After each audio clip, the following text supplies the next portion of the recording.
यस्तो बाङबुङ बनाइदिएको छ यो हिजोको बर्खाको रातिको पानीले। हिजोको पानीले बेलुकाको रातिको पानीले बर्खाले यो चिन्डे डाँडा जाने बाटो स्थित बिजोग बनाइदिएको छ। बिजोग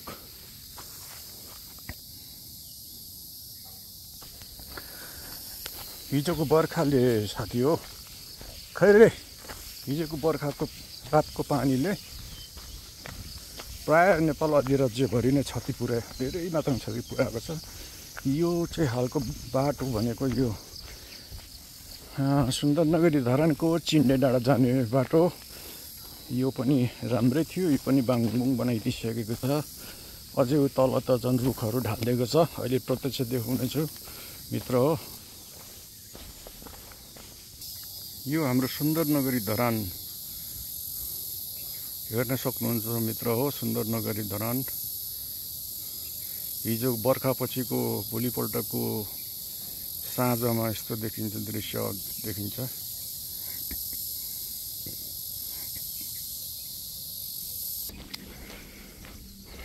हिजोको बर्खाको हिजोको आकाशको पानीको नतिजाहरू हेर्नुहोस् मित्र हो।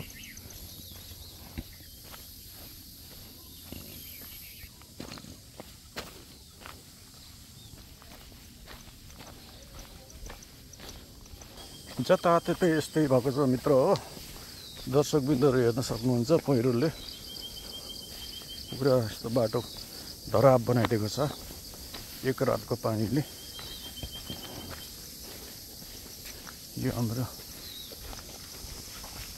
चिन्डे डाँडा जाने राम्रो बाटो थियो, यो पनि बाङबुङ बनाइदिएको छ। यस्तो स्थिति बनाइदिएको छ मित्र हो। मोटरसाइकलहरू टेम्पोहरू गाडीहरू सजिलै आउजात गर्न सकिन्थ्यो, अब ठ्याप्पै बन्द भएको छ मित्र हो। यस्तै चाहिँ मित्र हो, पहिरो गएको छ जताततै बाटो अवरोध बनाइदिएको छ। एकदम साँघुरो बाटो बनाइदिएको छ मित्र हो। यस्तो चाहिँ बाटो, यति राम्रो बाटो थियो यो चिन्डे डाँडा जाने बाटो। यस्तो नाजुक स्थिति बनाइदिएको छ। दर्शकबिन्दुहरू हेर्न सक्नुहुन्छ यो चिन्डे डाँडा जाने बाटो यस्तो स्थिति बनाइदिएको छ। बाटो पैदल हिँड्नेलाई मात्रै सम्भव छ मित्र हो। अहिले गाडी मोटरसाइकल सबै बन्द भएको छ। बाटोमा यसरी खोला बगेको छ। बाटोको स्थिति यस्तो बनाइदिएको छ, बाङबुङ छ पुरै।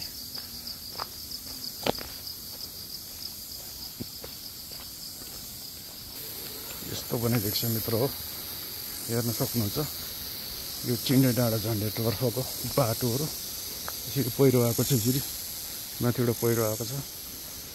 बाटो यस्तो नाजुक बनाइदिएको छ मित्र हो। पैदल हिँड्नलाई मात्रै सम्भव छ है मित्र हो। ढुङ्गाहरू सबै पहिरोले यसरी बाटो मात्र ढुङ्गाहरू झारेको छ, नाजुक बनाइदिएको छ स्थिति।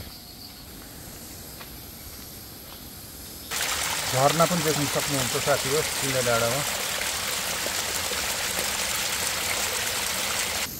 यसरी बाटोहरू बाङबुङ बनाइदिएर बाटोमा त खोला बगेको छ मित्र हो साथी हो। दर्शकबिन्दुले हेर्न सक्नुहुन्छ बाटोमा मान्छे हिँड्ने बाटो, गाडी हिँड्ने, मोटरसाइकल हिँड्ने गाडीमा बाटोमा खोला बगेको छ मित्र हो। यहाँ यता गाउँ जाने बाटो थियो मित्र हो, अर्कै बाटो यो छुट्टिएर, यो बाटोबाट छुट्टिएर यहाँबाट गाउँ जाने बाटो थियो। यो बाटो भएर यो बाटै लगिदिएछ मित्र हो। खोइजोको बाढीले छैन बाटै छैन अनि सबै खोला लगिदिइसकेको छ। अनि यस्तो स्थिति बनाइदिएको छ। यस्तो बाढी आएको छ चिन्डे डाँडा जाने तर्फ बाटोमा। यस्तो झर्ना झरेको छ मित्र हो।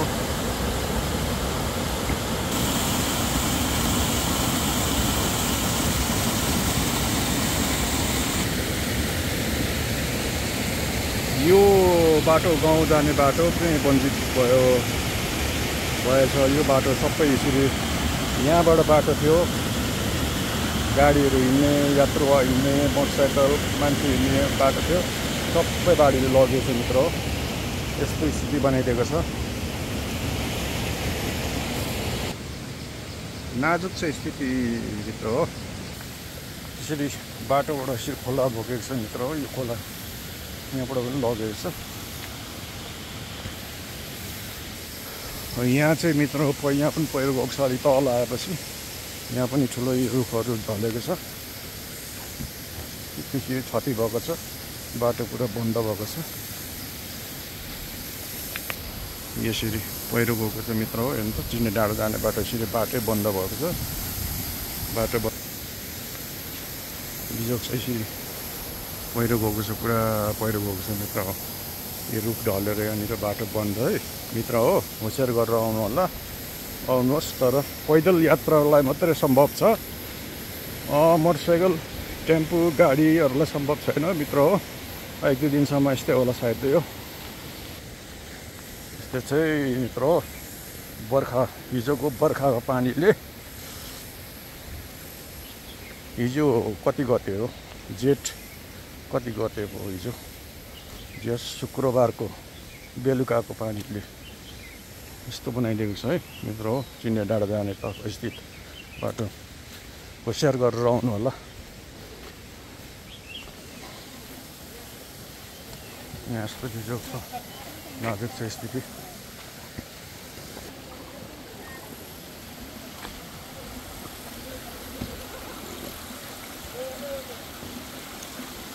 चिन्ने डाँडा जाने बाटोको हालत हेर्न सक्नुहुन्छ दर्शकबिन।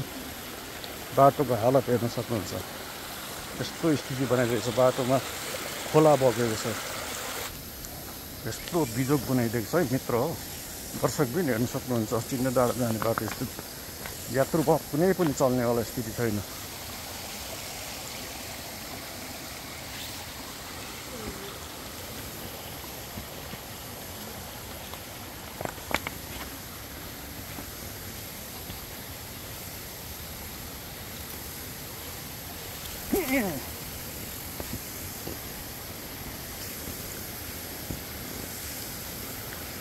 बाटोमा यसरी हेर्नु त, मूल बाटोमा खोला बगेको छ मित्र हो।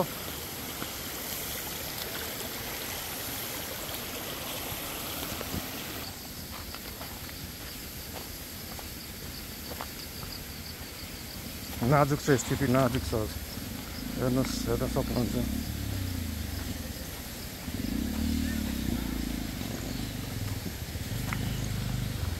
यो चिन्डे डाँडा जाने तर्फको झुलुङदेखि माथि काली खोला भनिन्छ साथी हो। यो काली खोलाको रूप आज भयङ्कर अविरल रूप लिएको छ। काली खोलाले अविरल रूप लिएको छ यो काली खोला। पहिला यस्तो थिएन, विशाल आएको छ। यहाँ एउटा ब्रिज थियो, पुल थियो। यो पुललाई पनि यस्तो खालको स्थिति बनाइदिएको छ। यो पुललाई पनि खालको स्थिति बनाइदिएको छ।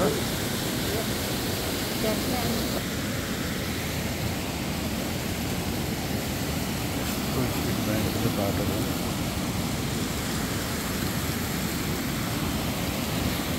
यो यहाँ माथि मैले टेकेको माथि यो ब्रिज थियो, पुल थियो। पुलमै छु, तर पुलको स्थिति काली खोलाले अहिले हलक्क सुक्दिएको होला। न बेलुका यो सबै बाटोको स्थिति यस्तो बनाइदिएको छ मित्र साथी हो। यस्तो बनाइदिएको छ। यस्तो खालको थिएन, समय थियो, राम्रो बाटो थियो।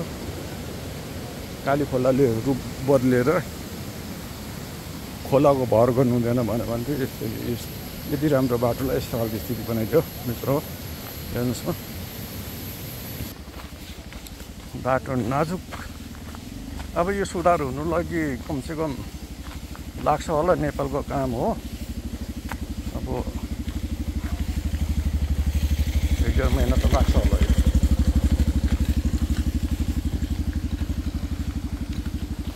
यस्तो नाजुक स्थिति बनाइदिएको छ मित्र हो। हेर्नु यहाँ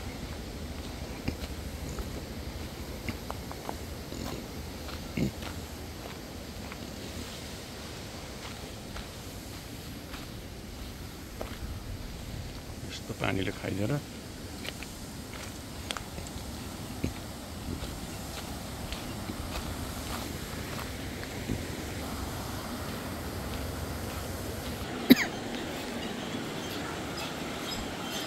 सुन्दरनगरी धरानको देवी खोला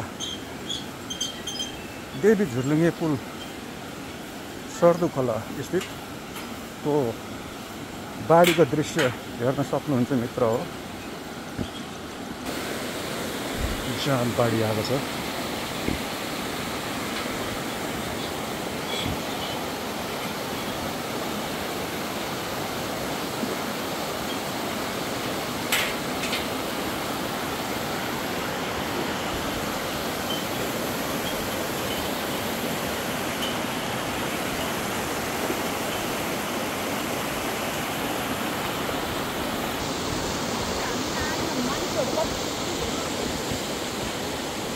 Bye bye guys, thanks for watching. यस्तै भिडियो हेर्दै गर्नु होला मेरो युट्युब च्यानलमा अश्विन ब्लगमा सर्च गरेर। धन्यवाद। Thanks for watching. Bye by.